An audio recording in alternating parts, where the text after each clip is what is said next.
இறை வார்த்தை லூக்கா நற்செய்தி 11ஆம் அதிகாரம் 29 முதல் 32 முடியவுள்ள இறை திருவசனங்கள்.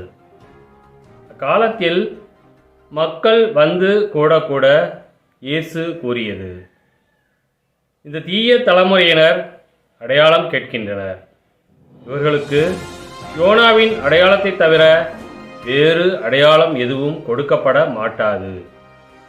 யோனா நினிவே மக்களுக்கு அடையாளமாய் இருந்ததைப் போன்று மானிட மகனும் இந்த தலைமுறையினருக்கு அடையாளமாய் இருப்பார். தீர்ப்பு நாளில் தென்னாட்டு அரசி இத்தலைமுறையினரோடு எழுந்து இவர்களை கண்டனம் செய்வார். ஏனெனில் அவர் சாலமோனின் ஞானத்தை கேட்க உலகின் கடைக்கோடியிலிருந்து வந்தவர். ஆனால் இங்கிருப்பவர் சாலமோனிலும் பெரியவர் அல்லவா? தீர்ப்பு நாளில் நினிவே மக்கள் தலைமுறையினரோடு எழுந்து இவர்களை கண்டனம் செய்வார்கள். ஏனெனில் யோனா அறிவித்த செய்தியை கேட்டு அவர்கள் மனம் மாறியவர்கள்.